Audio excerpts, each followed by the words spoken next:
The Journey of Zara in Japan, Part 1. Zara was a beautiful African girl from Nigeria. She had a big braided hair, smooth brown skin, and a smile that could light up a room. After she passed her GS3 exams with flying colors, she got the surprise of her life. Zara won a scholarship to study in Japan for her senior secondary school years. At first, Zara was excited but nervous. She had never been so far away from home before, but this was her chance to explore the world and chase her dreams. So she packed her bags and said goodbye to her family and friends. When she arrived in Tokyo, the bright lights, tall buildings, and busy streets amazed her. Everything was different: the food, the language, the people. Zara felt a little lost. Her new school, Satama International High, was one of the best in Japan. The school was filled with students from all over the world, but Zara was one of the few African students there. On her first day, she walked through the grand gates of the school with a pounding heart. The other students stared at her, some smiling, some whispering. She felt out of place but tried to keep her head up. Her homeroom teacher, Miss Nakamura, was very kind and introduced her to the class. Zara bowed like she had practiced, but she still felt awkward. In class, everything seemed harder than it was back home. The teacher spoke English but with a very strong accent. Zara had to focus hard to understand them. She had never eaten sushi before, and using chopsticks was her challenge. But Zara wasn't one to give up easily. After school, she went to her dorm and started practicing Japanese, trying to make friends with the few students who spoke English. Her closest friend became Eiko, a quiet girl who sat next to her in class. Eiko helped Zara adjust to life in Japan.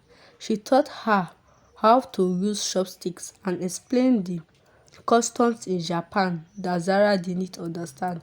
But despite having Eiko as a friend, Zara struggled with being different.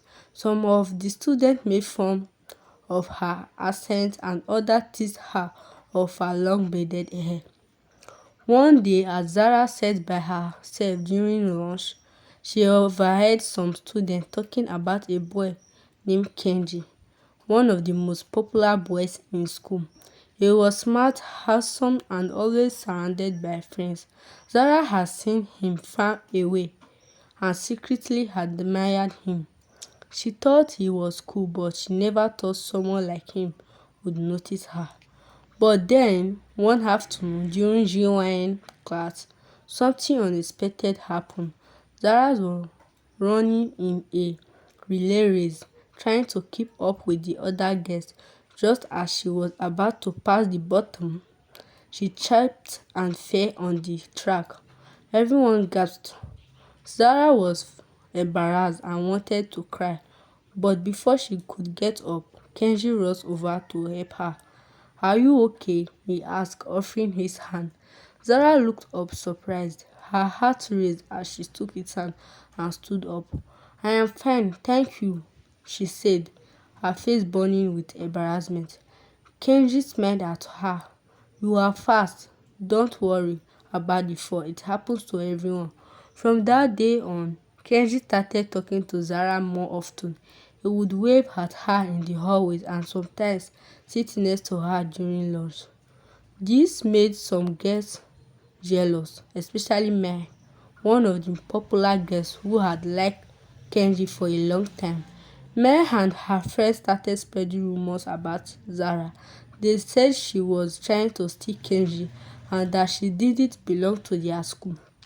Zara felt the sting of their words, but she tried to ignore them. She focused on her studies and her friendship with Eiko and Kenji. However, the more she ignored Mai, the worse the bullying became. One day after school, Zara found her locker filled with mean notes and her textbook covered in graffiti. She felt tears welling up in her eyes as she read the hurtful words. But just when she thought she couldn't take it anymore, Echo and Keji showed up. Echo hugged her and Keji looked angry. "This has to stop," Kenji said. "We figured out who did it." Zara felt a little better knowing she wasn't alone. But the bullying didn't stop. Mel and her friends started pushing Zara in the hallways and mocking her during class. Zara began to feel homesick. She missed Nigeria, her family, and the comfort of her being surrounded by people who understood her. One weekend, during a school trip to a nearby mountain for a hiking adventure, Zara tried to clear her mind. The view from the top of the mountain was breathtaking. As she stood there, looking over the vast landscape, Keji joined her. "It is beautiful, isn't it?" he asked. Zara nodded.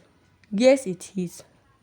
Kenji looked at her with a serious expression. "I know things have been tough for you, Zara, but don't let them get to you. You are strong and I believe in you." His words touched her deeply. For the first time in weeks, Zara felt a little lighter. She smiled and thanked him. Back at school, Zara decided to stand up for herself. She knew she couldn't keep letting Maya and her friends push her around.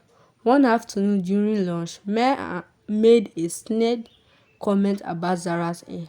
Instead of staying quiet like she usually did, Zara looked Maya in the eye and said, "I am proud of who I am, and nothing you say will change that." The cafeteria went silent. Men didn't know how to respond. Zara's confidence caught her off guard. Slowly, some of the other students who had been watching started to clap. Heiko smiled proudly and even Kenji looked impressed.